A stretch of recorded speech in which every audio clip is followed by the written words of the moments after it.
नमस्कार, आप देख रहे हैं इंडिया न्यूज और मैं हूं आपके साथ शुभेंदु सिंह। और सीधे आपको उस बैठक में आपको क्या तस्वीरें चल रही हैं, क्योंकि भारतीय जनता पार्टी की कार्य समिति की बैठक, जेपी नड्डा इसको संबोधित कर रहे हैं। अगर मैं इस धरती को याद करूं तो शिवालिक रीजन को भी याद करता हूं, विंध्याचल को भी याद करता हूं और जो हमारी गैंजेटिक प्लेन्स हैं उनको भी याद करता हूं। विविधता में उत्तर प्रदेश ने अपने आप को आगे बढ़ाया है, ऐसी धरती को मैं पुनः नमन करता हूं। अगर हम सारनाथ की बात करें तो बुद्ध के प्रवचन की याद आती है।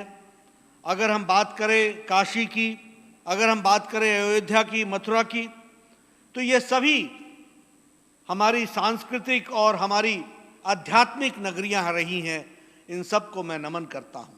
और जब मैं काशी की बात करता हूं तो स्पिरिचुअल कैपिटल ऑफ इंडिया, ऐसी धरती से जो प्रेरणा हम सबको मिलती है और नहीं सिर्फ देशवासियों को, दुनिया को भी लोगों को प्रेरणा मिलती है, ऐसी धरती को मैं नमन करता हूं।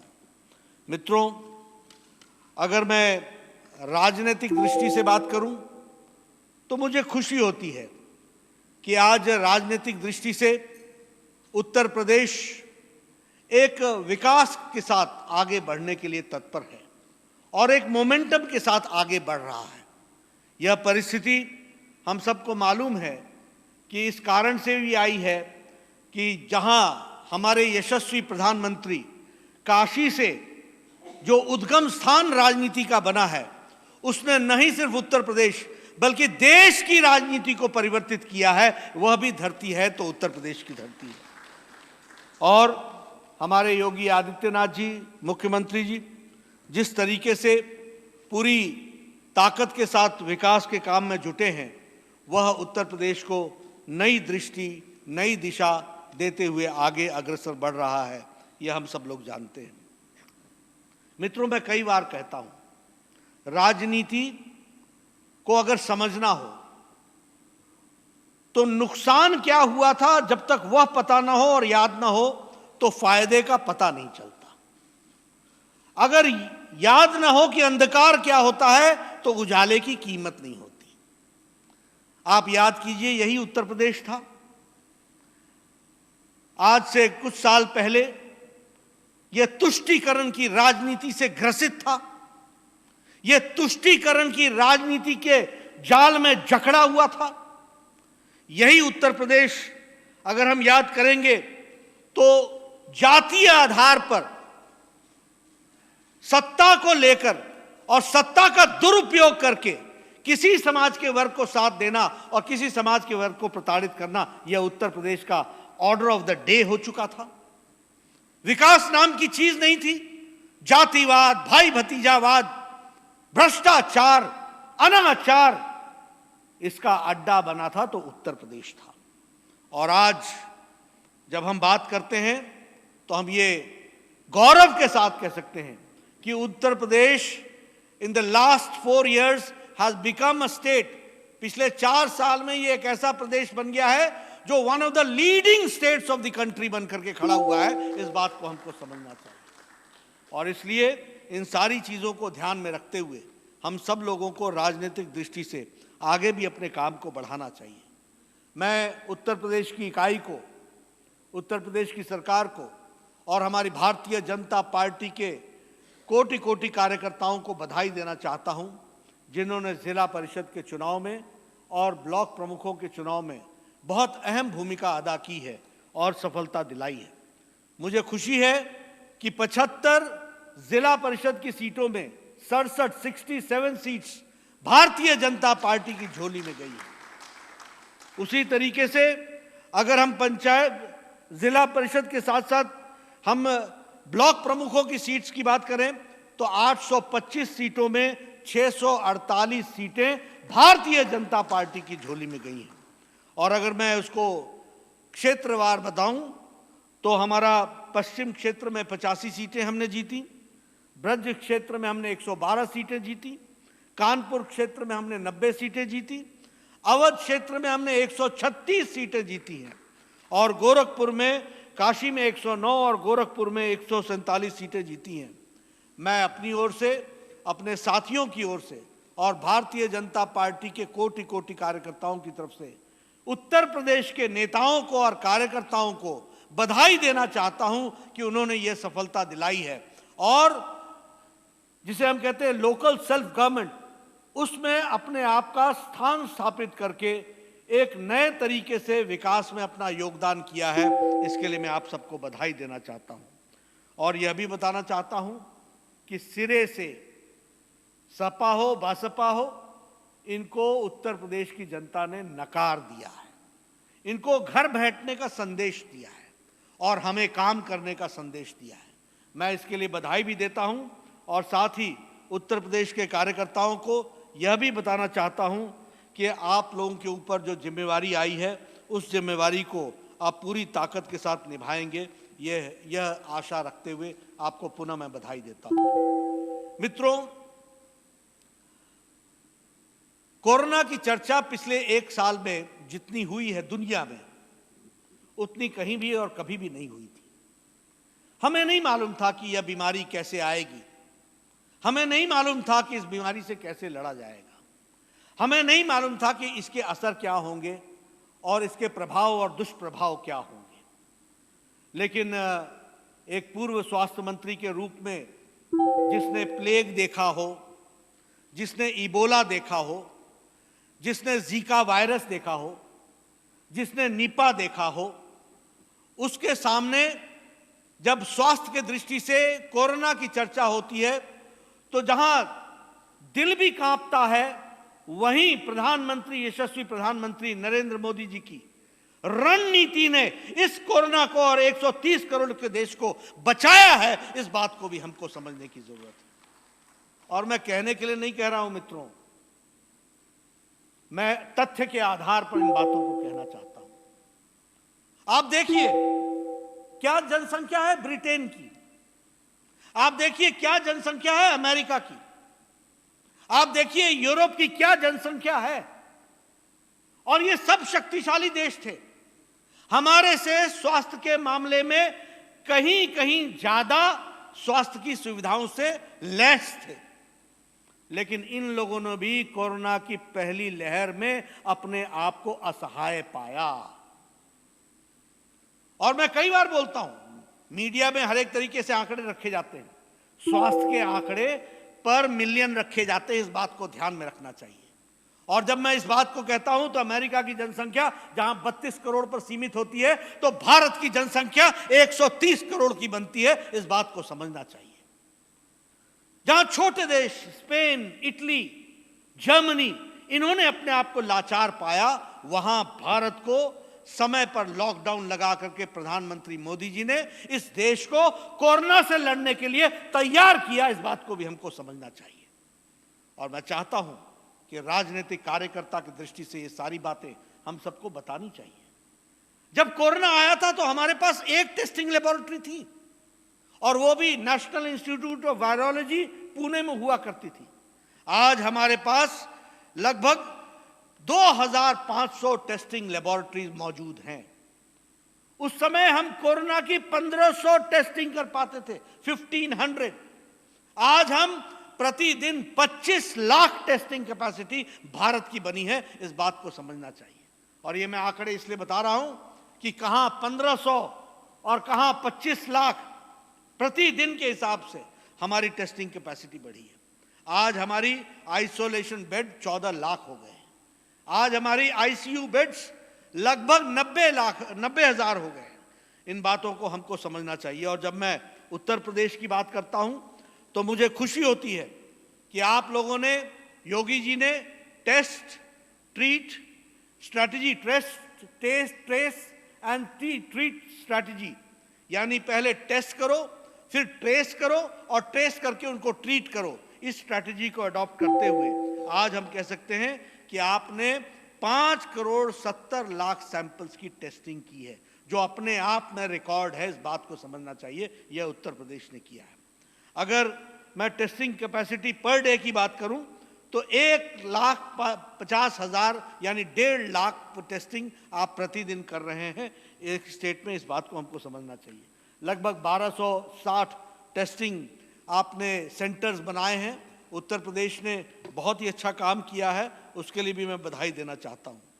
और मैं यहां यह भी बताना चाहता हूं कि उत्तर प्रदेश की प्रशंसा न ही सिर्फ देश में हुई है, कल उत्तर प्रदेश की प्रशंसा और उत्तर प्रदेश के मुख्यमंत्री की प्रशंसा आदरणीय प्रधानमंत्री जी ने भी काशी में किस तरीके से उत्तर प्रदेश का काम हुआ है इसके बारे में उन्होंने अपने वक्तव्य में रखा है, बताया है।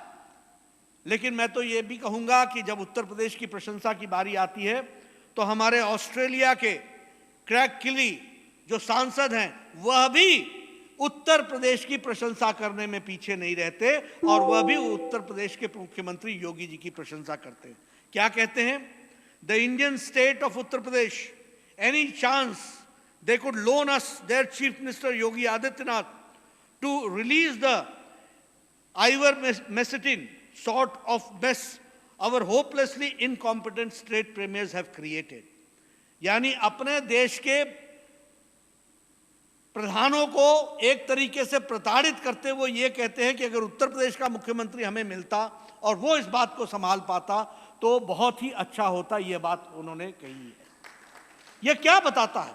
यह बताता है कि दुनिया भी मान रही है।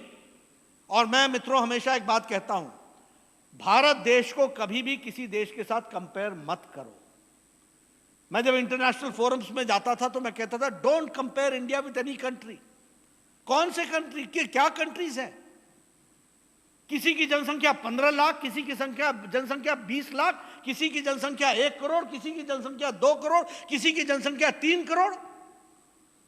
और हम 1.3 बिलियन पीपल, 130 करोड़ का देश, जब हम ये संख्या बताते हैं दुनिया को और हम ये कहते हैं कि आपके यहां जो भी कार्यक्रम चल रहे हैं उन कार्यक्रमों में तो हमारे उत्तर प्रदेश में कानपुर और इलाहाबाद और लखनऊ की जनसंख्या ही उनके बराबर हो जाती है, इस बात को समझना चाहिए।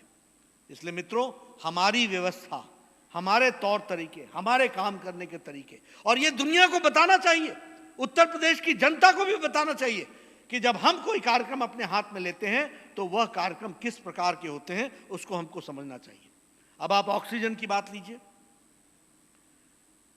पिछले साल हम 900 मैट्रिक टन ऑक्सीजन पैदा कर रहे थे। पहले तो हम 300 टन पैदा कर रहे थे। इस साल अप्रैल महीने में हम 900 मैट्रिक टन ऑक्सीजन पैदा कर रहे थे। 130 करोड़ की जनसंख्या को अगर दूसरी लहर में तकलीफ आती है तो उसकी संख्या क्या बनती है? उसकी संख्या बनती है 4 लाख पर डे के हिसाब से कोरोना पीड़ित हुए और ऑक्सीजन की जरूरत पड़ी। लेकिन इस देश का कमाल देखिए कि प्रधानमंत्री मोदी जी ने एक हफ्ते के अंदर 900 मैट्रिक टन ऑक्सीजन को 9,446 मैट्रिक टन तक पहुंचा दिया। इस बात को समझना चाहिए, एक हफ्ते के अंदर। यह छोटी घटना नहीं है। मैं चाहता हूं मीडिया वाले इसको नोट करें, मेरे आंकड़ों को नोट करें और वो जानकारी हासिल करें कि जो मैं बोल रहा हूं वो तथ्य के आधार पर बोल रहा हूं कि नहीं बोल रहा हूं। यह छोटी घटना नहीं है। 900 मैट्रिक टन से 9,000 मैट्रिक टन तक पहुंचाना और एक हफ्ते के अंदर जल से, थल से, नभ से, तीनों रास्ते से ऑक्सीजन लोगों के, जनता के द्वार पर पहुंचाया गया। और यह तब पहुंचाया गया जब दिल्ली में बैठे हुए कुछ लोग राजनीति कर रहे थे। जिनको 400 मैट्रिक टन की जरूरत थी वो 900 की आवाज बना रहे थे और कोर्ट का दरवाजा खटखटा रहे थे। सारे विषय दूध का दूध, पानी का पानी होगा, इस बात को हमको ध्यान में रखना चाहिए। लेकिन आपको मालूम है भारत के वायुयान ने 1400 सॉर्टीज की हैं, 1400 उड़ानें भरी हैं सिर्फ ऑक्सीजन को पहुंचाने के लिए। आपको मालूम है कि हमारे शिप्स लगे हैं, आपको मालूम है कि ऑक्सीजन एक्सप्रेस चली है। और एक हफ्ते के अंदर आप बात करिए उन लोकोमोटिव ड्राइवर्स से, किस तरीके से उन्होंने बिना भोजन किए हुए, बिना खाना खाए हुए, बिना नींद लिए हुए अपने ऑक्सीजन एक्सप्रेस को अपने गंतव्य स्थान पर पहुंचा करके लोगों को ऑक्सीजन पहुंचाई है। यह हमको समझना चाहिए। यह भारत देश की ताकत है जिसको समझना चाहिए। फ्रॉम 900 to 9,000 मैट्रिक टन, इस बात को हमको समझना चाहिए। उसी तरीके से अगर मैं ऑक्सीजन टैंकर्स की बात करूं, 1040 टैंकर्स थे, आज हमारे पास 1681 टैंकर्स हैं। उस समय हमारे ऑक्सीजन सिलेंडर्स 4 लाख थे, आज हमारे ऑक्सीजन सिलेंडर्स 11 लाख यूनिट्स हैं। और उसी तरीके से क्रायोजेनिक टैंक्स स्टोर करने की कैपेसिटी हमारी 900 टैंक्स की बनी है। इसको भी हमको समझना चाहिए। और मित्रों, मैं ये बताना चाहता हूं, प्रधानमंत्री पीएम केयर फंड से 1500 पीएसए प्लांट्स लग रहे हैं, 1500। और ये 1500 प्लांट्स आपके उत्तर प्रदेश के हर शहर में लग रहे हैं। मैं सांसदों से निवेदन करूंगा, मैं विधायकों से निवेदन करूंगा, मैं जनप्रतिनिधियों से निवेदन करूंगा कि जहां जहां ये पीएसए प्लांट्स हॉस्पिटल में लग रहे हैं, ये जुलाई और अगस्त महीने में लगने हैं। इसके लिए पीएम केयर फंड से खर्च किया जा रहा है।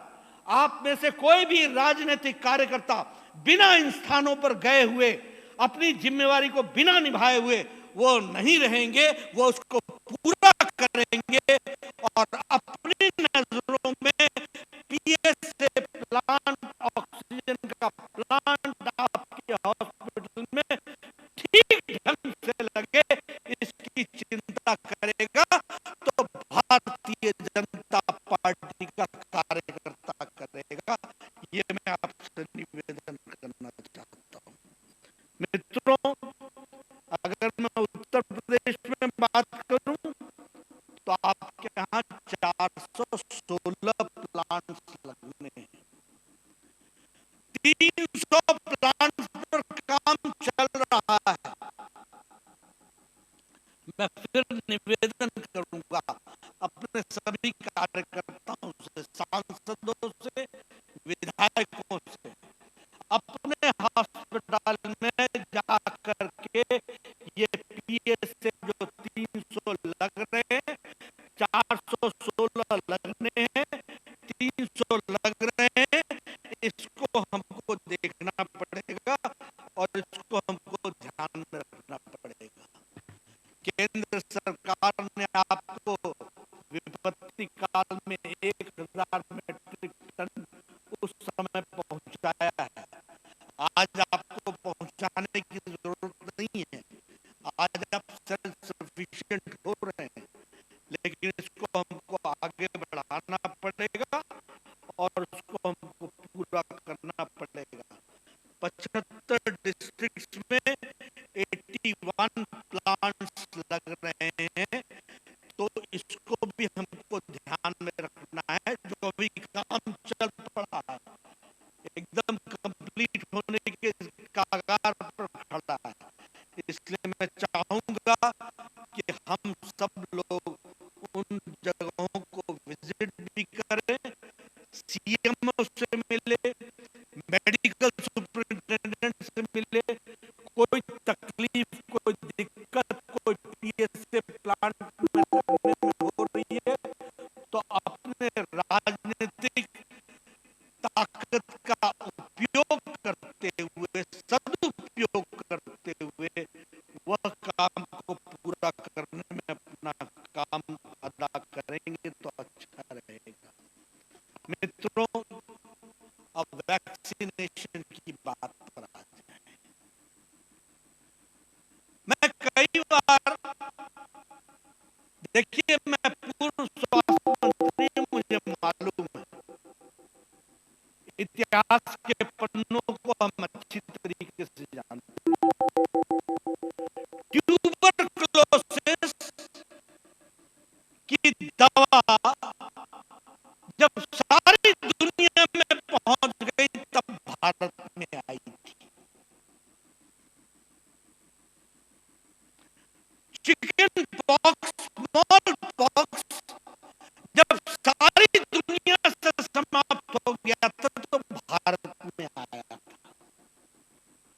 और देने वालों ने कहा था हाँ, अब हम लोग तो सफिशिएंट हो गए, आप भारतवासी इसका उपयोग कर लीजिएगा। मुझे याद है पल्स पोलियो भी तब पहुंचा था जब दुनिया पोलियो मुक्त हो चुकी थी, तब भारत में पोलियो का अभियान चला था। यह है कांग्रेस की देन।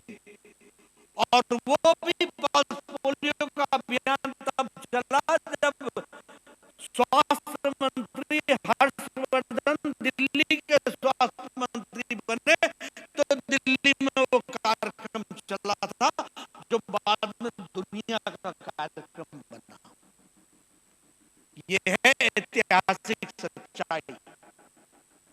लेकिन यहाँ एक प्रधानमंत्री होते हैं भारत यशस्वी प्रधानमंत्री नरेंद्र मोदी जो कोरोना मार्च और फरवरी में आया पिछले साल, और अप्रैल महीना में उन्होंने टास्क फोर्स बना करके कोरोना की वैक्सीनेशन का काम शुरू किया। और पहली बार भारत 9 महीने में एक नहीं, दो कोरोना की वैक्सीन मोदी जी के नेतृत्व में तैयार होकर के खड़ी हुई। ये बात हमको ध्यान में रखना चाहिए। और उन्होंने वैक्सीन बनाई, लेकिन जहां वैक्सीन बनाई, उजाला दिया, नई उम्मीद भारत के 130 करोड़ की जनता को एक नया गौरव प्रदान किया, वहीं हमारे देश के कुछ नेता जिनकी बंद बुद्धि, मंद बुद्धि, छोटी बुद्धि क्या जवाब दे रही थी। वो कह रहे थे ये वैक्सीनेशन, ये वी आर नॉट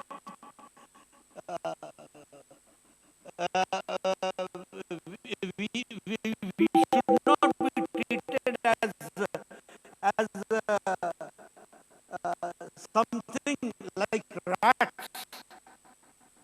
हमें उस तरीके से नहीं ट्रीट करना चाहिए। We are not pygmies. We are not guinea pigs. ये शब्दावली नेताओं ने पैदा की, और ये भी कहा कि इसका थर्ड ट्रायल नहीं हुआ है। यह भी कहा कि हमको मौत के साए में मत धकेलो। ये काम भारत के विपक्ष के नेताओं ने किया है। और आपके उत्तर प्रदेश के नेता ने तो इसको बीजेपी की वैक्सीन बता दी। ये दीगर बात है कि उनके पिताजी ने वो वैक्सीन लगाई, और अपने पिताजी के लगाने के बाद बेटे राम भी तैयार हो गए। मित्रों, मैं एक बात कहना चाहता हूं। उन्होंने ऐसे वक्तव्य दे करके अपना स्तर बताया है, किसी और का स्तर नहीं बताया। इनके चश्मे और इनका फ्रेम कितना छोटा है कि एक प्रधानमंत्री भारत के उद्यमियों को प्रेरित करता है, भारत की पूरी ताकत लगाता है, आर्थिक रूप से पूरी ताकत देता है कि भारत अपना वैक्सीन बनाए, और 130 करोड़ की जनता के लिए जनवरी 16 को वैक्सीन का कार्यक्रम शुरू कर देता है। और एक तरफ एक नेता को बीजेपी की वैक्सीन बताता है। यह उन नेताओं के स्तर को प्रतिलक्षित करता है, जिनकी इतनी छोटी सोच हो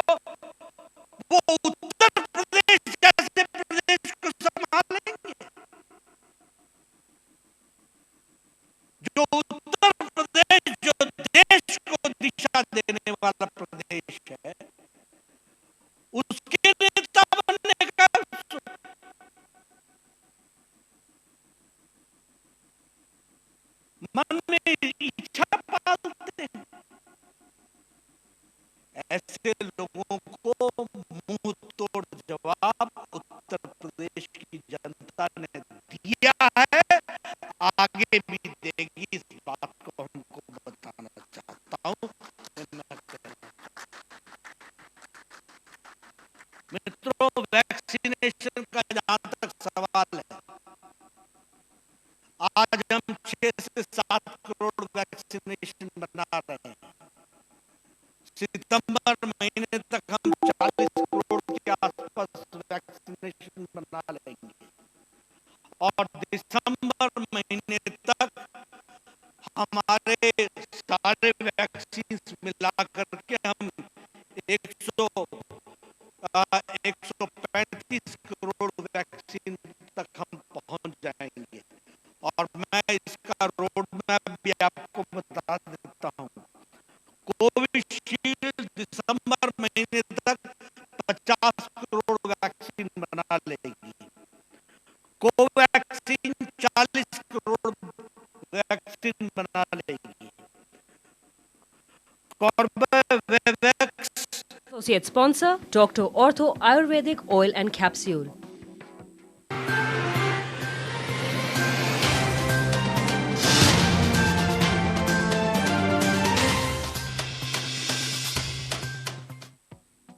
बड़ी खबर के प्रस्तुत करता है न्यूट्रियम सोया बड़ी, प्रोटीन से भरपूर न्यूट्रियम सोया बड़ी, स्वाद भी सेहत भी। सह प्रायोजक doctor ortho Ayurvedic oil and capsule, जोड़ों के दर्द की बेजोड़ दवा। और पेट सफा आयुर्वेदिक चूर्ण, पेट सफा तो हर रोग दफा। बीजेपी प्रदेश कार्य समिति की बैठक शुरू। दिल्ली से वर्चुअली बैठक में जुड़े बीजेपी अध्यक्ष जेपी नड्डा। 2022 के विधानसभा चुनाव और मंत्रिमंडल विस्तार पर भी हो सकती है चर्चा।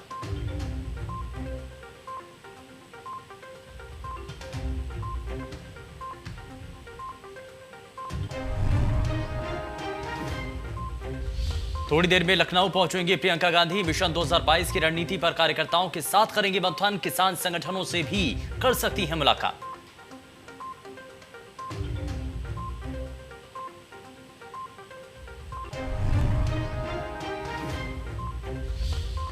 आतंकी मिनाज से पूछताछ में बहुत बड़ा खुलासा। कई जगहों पर मानव बम के जरिए ब्लास्ट करने का था प्लान। भागने के लिए लखनऊ की एजेंसियों से मिलने वाली थी गाड़ियां।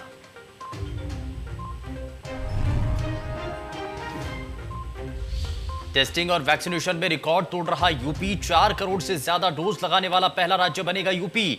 15 जुलाई तक रिकॉर्ड 3 करोड़ 95 लाख से ज्यादा टीके लगे। दूसरे राज्यों की तुलना में यूपी में ना के बराबर केस।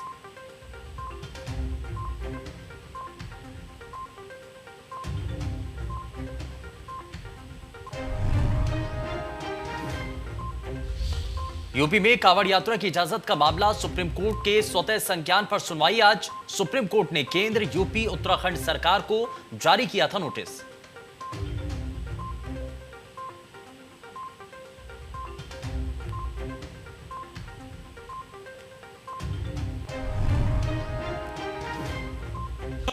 है कि जिन 3 करोड़ लोगों ने फर्स्ट डोज लिया है और सेकंड डोज अभी हम 62 लाख तक पहुंचे हैं, इसको 3 करोड़ से ऊपर बढ़ा करके ले जाना है।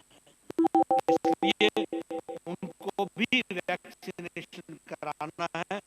इस बात को हमको देखना पड़ेगा। और हमारी जो है कि 10 लाख पीपल डेली, हम 10 लाख वैक्सीनेशन प्रतिदिन हम करेंगे, तो यह हमको जुलाई 31 तक पूरा करना है। इस काम के लिए हमको पूरी कोशिश करनी पड़ेगी। ये मैं आपसे निवेदन करना चाहता हूं। और इसका जो आपके बीजेपी वैक्सीन कहा गया, इसका मुंह तोड़ जवाब आप उत्तर प्रदेश के एक 18 साल के बच्चे से ऊपर के लोगों को वैक्सीनेशन लगा करके इसका मुंह तोड़ जवाब देंगे। ये मैं आपसे आशा भी करता हूं और ये मैं पार्टी के कार्यकर्ताओं को एक कार्यक्रम के रूप में इसको निभाने की बात भी कहना चाहता हूं। उसी तरीके से मित्रों, प्रधानमंत्री जी ने प्रधानमंत्री गरीब कल्याण अन्न योजना की भी घोषणा की है। पिछले साल लगभग मार्च महीने से लेकर के छठ और दिवाली तक 5 किलो गेहूं या 5 किलो चावल और 1 किलो दाल ये देने का निर्णय किया था। इस वर्ष भी अप्रैल महीने से लेकर दिवाली तक 5 किलो गेहूं या 5 किलो चावल और 1 किलो दाल ये देने का हमने निर्णय किया है, प्रधानमंत्री जी ने निर्णय किया है। मैं चाहूंगा कि भारतीय जनता पार्टी का एक एक कार्यकर्ता इसको अपना कार्यक्रम बनाए। मैं चाहूंगा कि आप लोगों ने जो फर्स्ट नेशन फर्स्ट स्टेट बने हैं, one ration card, one nation one ration card, उसके तहत लोगों को यह सुविधा अंतिम व्यक्ति तक पहुंच सके, इस बात को भी आप पूरा का पूरा करेंगे, ऐसा मुझे पूरा विश्वास है। इसलिए मैं स्वतंत्र देव जी से निवेदन करूंगा, मैं सुनील बंसल जी से निवेदन करूंगा, मैं राधा मोहन जी से निवेदन करूंगा कि उनके देख रेख में उत्तर प्रदेश का एक एक कार्यकर्ता प्रधानमंत्री गरीब कल्याण अन्न योजना के तहत अंतिम व्यक्ति को ये राशन पहुंचे, इसकी हमको चिंता करनी पड़ेगी और इस काम को अपने साथ आत्मसात करना पड़ेगा। यह मैं आपसे निवेदन करना चाहता हूं। मुझे खुशी है कि लगभग 4,41,576 मीट्रिक टन ये गेहूं आपने पिछले महीने उठाया है और 2,94,384 मीट्रिक टन आपने चावल उठाया है, जो उत्तर प्रदेश में डिस्ट्रीब्यूट हुआ है। इस डिस्ट्रीब्यूशन में भारतीय जनता पार्टी का एक एक कार्यकर्ता जुट करके लगे और गरीब लोगों तक यह राशन सही ढंग से पहुंच रहा है कि नहीं पहुंच रहा है, इसकी हमको चिंता करनी पड़ेगी। ये हम करेंगे तो अच्छा रहेगा। मित्रों, आत्मनिर्भर भारत में लगभग 3 लाख करोड़ रुपए हमारे मध्यम वर्ग के जो उद्यमी हैं उनके लिए एमएसएमई सेक्टर में खर्च हो रहा है। लगभग 1 लाख करोड़ खर्च हो चुका है और 1,10,000 करोड़ खर्च हो चुका है।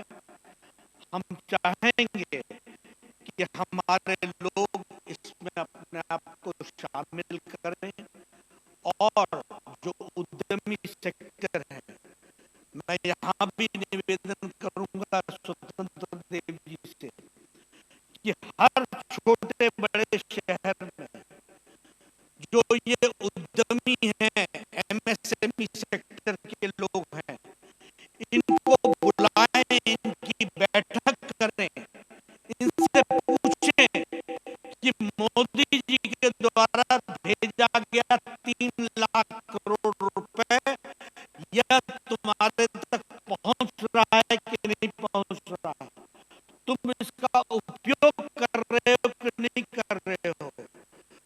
वन डिस्ट्रिक्ट वन प्रोडक्ट में आप उसका उपयोग कर रहे हो कि नहीं कर रहे हो, उसके साथ जुड़ रहे हो कि नहीं जुड़ रहे हो। ये काम भी भारतीय जनता पार्टी के कार्यकर्ताओं को अपने हाथ में लेना पड़ेगा। उसी तरीके से 1 लाख करोड़ रुपए आत्मनिर्भर भारत में एग्रीकल्चर सेक्टर में खर्च हो रहा है। मैं चाहूंगा हमारे सभी सांसद, हमारे सभी विधायक, हमारे सभी चुने हुए प्रतिनिधि ये जो फार्मर्स प्रोड्यूसर्स ऑर्गेनाइजेशन है, ये फार्मर्स प्रोड्यूसर्स ऑर्गेनाइजेशन को बनाने में, रजिस्टर कराने में और उनके द्वारा उनके गांव में एग्रीकल्चर में यह पैसा कैसे और किस लिए खर्च हो, इसकी नीति बनाने का काम आप सब लोग करें। मित्रों, समय माफ नहीं करेगा अगर हमारे सांसद, हमारे विधायक इस काम से न जुड़े। कोई प्रधानमंत्री 1 लाख करोड़ रुपए, सब लोग बोलते थे एग्रीकल्चर के बारे में, लेकिन और किसान नेता बनने का दम भरते थे, लेकिन सही मायने में किसानों का भला किया तो भारत के यशस्वी प्रधानमंत्री नरेंद्र मोदी जी ने किया है। इस बात को हमको समझना चाहिए। और फिर मैं कहने के लिए नहीं कह रहा हूं, मैं आंकड़े के आधार पर कह रहा हूं। मैंने जो काम किया, जो उन्होंने काम किया, उसके आधार पर कह रहा हूं। 1 लाख करोड़ रुपए और किसके कहने पर खर्च होगा? कृषि भवन के अधिकारियों के कहने पर खर्च नहीं होगा। कृषि भवन में बैठे हुए अधिकारियों के योजना पर नहीं खर्च होगा।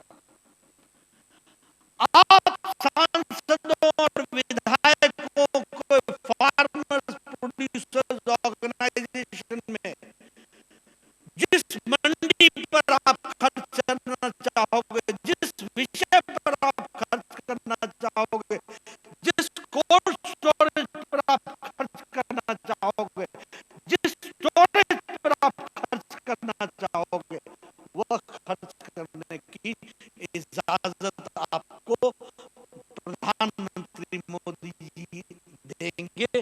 ये ताकत आपको दी है, लेकिन हमारा भी फर्ज बनता है कि हम उसके साथ अपने आप को जोड़ें। उसी तरीके से लगभग 5 लाख करोड़ रुपए रखा गया है ये हमारे स्ट्रीट वेंडर्स के लिए। देश में लगभग 5 लाख स्ट्रीट वेंडर्स हैं, 50 लाख स्ट्रीट वेंडर्स हैं।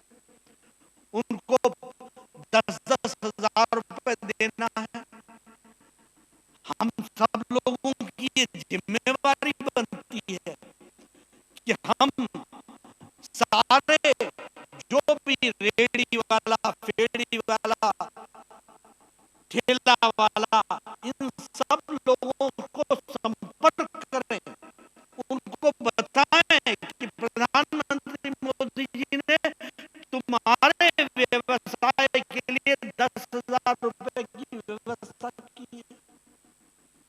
उनको जोड़े, उन तक ये पैसा पहुंचे और वह इन पैसों का उपयोग कर सके, यह करना हमारी जिम्मेवारी होगी। मित्रों, 2014 से पहले कृषि का बजट 1,21,000 करोड़ था। आज 2,11,2,11 कृषि का बजट हो गया है, जस्ट डबल। किसान नेता बोलते थे, करते नहीं थे, ये करके दिया है, ये हमको ध्यान में रखना चाहिए। उसी तरीके से प्रधानमंत्री किसान सम्मान निधि, इसमें लगभग 10 करोड़ किसानों को 1,36,000 करोड़ रुपए दिया गया है। और उसी तरीके से जो 14 मई को 8वीं किस्त दी गई, उसमें 9.5 करोड़ किसानों को लगभग 19,000 करोड़ रुपए रिलीज हुआ है। यह हमको ध्यान में रखना चाहिए। उत्तर प्रदेश में 2,80,00,000 फार्मर्स को इसका लाभ मिला है। 2,80,00,000 फार्मर्स को इसका लाभ मिला है और 52,000 करोड़ रुपए में 8वीं किस्त खर्च की गई है उत्तर प्रदेश में, जो सीधे उनके खाते में गया है। कितने लोगों के खाते में गया है? 2,80,00,000 किसानों के खाते में 52,000 करोड़ रुपए उनके खाते में सीधे गया है। ये उत्तर प्रदेश की मैं कहानी सुना रहा हूं। उसी तरीके से अगर हम देखें कि उत्तर प्रदेश में 2018-19 में 10,883 करोड़ खर्च हुआ। 2019-20 में 14,185 करोड़ खर्च हुआ और 2020-21 में इनको फार्मर्स को 14,185 करोड़ दिया गया। यह हमको ध्यान में रखना चाहिए। हम प्रधानमंत्री किसान सम्मान मानधन योजना की बात कर रहे हैं, यानी बहुत ही कम प्रीमियम में 3,000 की पेंशन लगाने का। कभी हमने सोचा था कि किसान को पेंशन मिलेगी? कभी सोचा था? 3,000 रुपए उनको पेंशन देने का काम इस बात को भी लिया गया। उसी तरीके से फर्टिलाइजर में सब्सिडी दी गई। पहले तो नीम कोटेड फर्टिलाइजर बनाया गया। पहले जब फर्टिलाइजर बांटा जाता था तो वहां लाठी चार्ज होती थी, क्योंकि वो ब्लैक होता था। लेकिन प्रधानमंत्री जी ने नीम कोटेड फर्टिलाइजर करके किसानों के लिए फर्टिलाइजर की पूरी बहुतायत पहुंचा दी और 2,400 की बोरी 1200 में दी जा रही है। 1200 रुपए प्रधानमंत्री मोदी जी दे रहे हैं किसानों के लिए, ये हमको समझना चाहिए। यानी अगर आपके पास 2400 है तो आप 2 बोरी खरीद के जा सकते हो, जो पहले एक बोरी आप 2400 में खरीदते थे, अब 1200 में आपको मिल रही है। तो एक बोरी मोदी जी की तरफ से आपको मिल रहा है। पर ड्रॉप मोर क्रॉप, इस काम को भी हम लोगों ने पूरी ताकत से जोड़ा है। उसी तरीके से लगभग 22 करोड़ लोगों का सॉइल हेल्थ कार्ड बन चुका है। यह काम हुआ है। स्वामित्व योजना के तहत आपको मालूम है, आज से पहले किसान की जमीन पर बना हुआ मकान, इस पर कभी भी लोन मिलता था।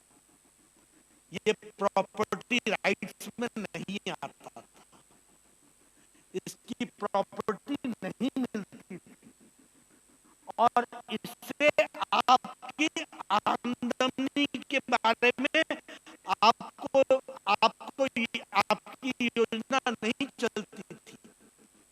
लेकिन प्रधानमंत्री मोदी जी ने स्वामित्व योजना चलाया है। ड्रोन के माध्यम से आपका खसरा नंबर, आपकी जमीन, उसको नापी जा रही है, और नापने के साथ साथ उस पे बिल्डिंग जो खड़ी है वो कितने मीटर पे खड़ी है, यह उसमें से निकाला जा रहा है, और वो उसका प्रॉपर्टी राइट्स दिया जा रहा है, ताकि आप उस पर लोन ले सको और वह आपकी झगड़े निपटाने के लिए योजना के तहत काम हो रहा है। और लगभग 7 लाख बेनिफिशियरीज स्वामित्व योजना में इस पे काम कर चुके हैं, और अभी सर्वे 46,652 विलेजेस में काम चल रहा है। और आपके यहाँ जो प्रॉपर्टी राइट्स डिस्ट्रीब्यूट हुआ है, उसमें 5,015 विलेजेस में काम चला है। 166 डिस्ट्रिक्ट में ये काम चल रहा है। इस तरीके से स्वामित्व योजना को भी आगे बढ़ाने का काम किया गया है। मित्रों, स्वास्थ्य मंत्री होने के नाते आयुष्मान भारत पर चर्चा करना मेरी जिम्मेवारी बनती है। आप सब लोग जमीन से जुड़े हुए लोग हैं। आप बताइए, किसी गरीब आदमी को अगर बाईपास सर्जरी करानी पड़ जाए तो क्या उसकी जमीन नहीं बिक जाती थी? क्या ऐसे लाखों करोड़ों लोग नहीं थे जो बिना इलाज के या तो इस दुनिया को छोड़ गए, या इलाज कराते कराते अपनी जमीन गिरवी रख गए? क्या आपने देखा कि उन्होंने अपनी बीमारी के साथ अपनी जिंदगी व्यतीत कर दी, और ये कहा कि ये तो ईश्वर की मर्जी है, इसी कारण से हम ऐसा कर रहे हैं? लेकिन हाँ, आजाद भारत में